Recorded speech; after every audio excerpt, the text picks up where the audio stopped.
Now, historically, Hero has very much been a mass market brand, but in more recent times, we've seen them steadily venture further and further into the premium space with bikes like the Maverick and the Charisma.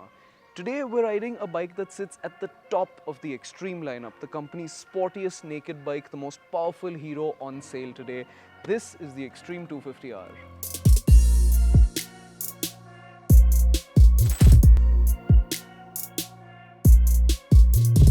Now, the heart of this bike is a new liquid-cooled engine. Well, I say new, but essentially this is a stroked-out version of the 210cc motor we've already seen in the Charisma. So now displacement is up to 249cc, you get 30 horsepower and 25 Newton meters. And all these numbers combined with some other aspects of the motorcycle make it pretty easy to see that this has been benchmarked against the KTM 250 Duke. In other words, it wants to be the sportiest 250cc bike out there.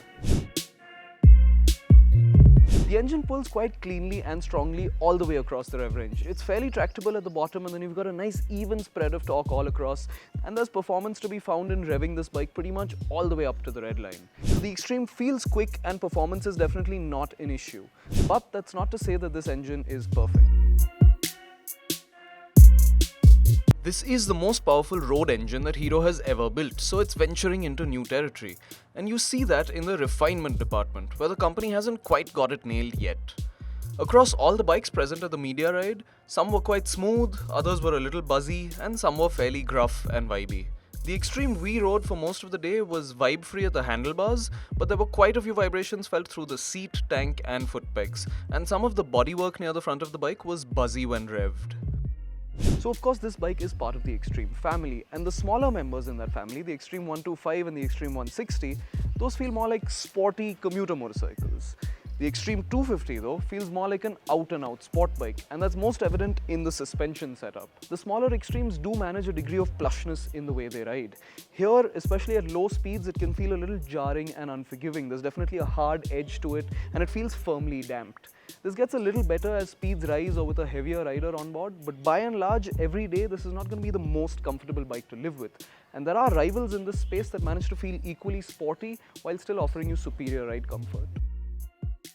The flip side of this firm setup is that it beautifully complements the trellis frame to create a fun handling package.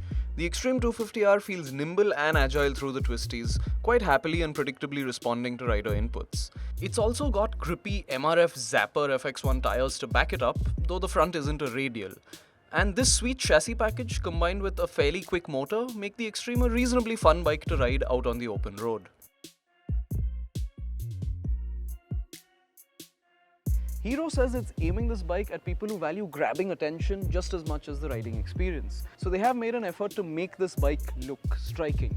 And there are certainly elements across the bike that do grab your attention, but I'm not quite sure it all comes together cohesively as a design. It's definitely got some muscle to it, which is nice, but some areas feel a little overdone and busy. When you dive in for a closer look, you can see certain areas where the Xtreme feels built to a cost.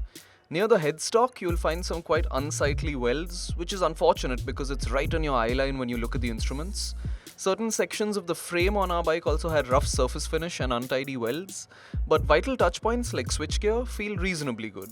And finally, the big question of price. The Xtreme 250R starts at 1.8 lakh rupees, meaning that in the 250cc space, it undercuts the likes of the Suzuki Gixxer 250 and is a good deal cheaper than the likes of the KTM 250 Duke. But then again, it isn't as well equipped as the Duke either.